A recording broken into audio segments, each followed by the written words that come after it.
নমস্কার বন্ধুরা, আজকে দেখাবো কুমড়োর শাক তার তরকারি। এবং সেইটা আমার ছাদ বাগানের। যারা আমার আগের ভিডিও দেখেছেন তারা অবশ্যই দেখেছেন। এদিকে কড়াইতে দিয়ে দিয়েছি সর্ষের তেল আর কালো জিরে ফোড়ন। এবার ছোট ছোট করে কেটে রাখা আলু দিয়ে দেবো। আলুটাকে একটু ভেজে নেবো।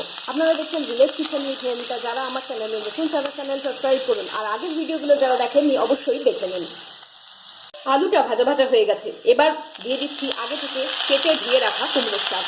শাকের বিষয় বলে রাখি, শাক কিন্তু বর্ষাকালে অবশ্যই একটু নুন দিয়ে ধুয়ে দেওয়ার চেষ্টা করবেন, অনেক পোকামাকড় থাকে সেই জন্য। এইটা শাকটা একটু মজে নিই। দিয়ে দিচ্ছি 2-3টে কাঁচা লঙ্কা। শাকটা অনেকটা সেদ্ধ হয়ে এসছে। এবার দিয়ে দিচ্ছি স্বাদ মতো নুন আর হলুদ। নুন আর হলুদটা আগে দিইনি, কারণ শাকটা মজে গিয়ে একটু কমে আসবে। শাকটা সেদ্ধ হয়ে এসছে। এবার দিয়ে দেবো আসল জিনিস, সেটা হচ্ছে আমার হাতে আসে কাসন্দি। এর বদলে আপনি অল্প একটু সর্ষে গুলেও দিতে পারেন বা সর্ষে বাটা দিতে পারেন। এরকমভাবে কুমড়ো শাক বানিয়ে খেয়ে কমেন্টে আমাকে জানান কেমন লাগে।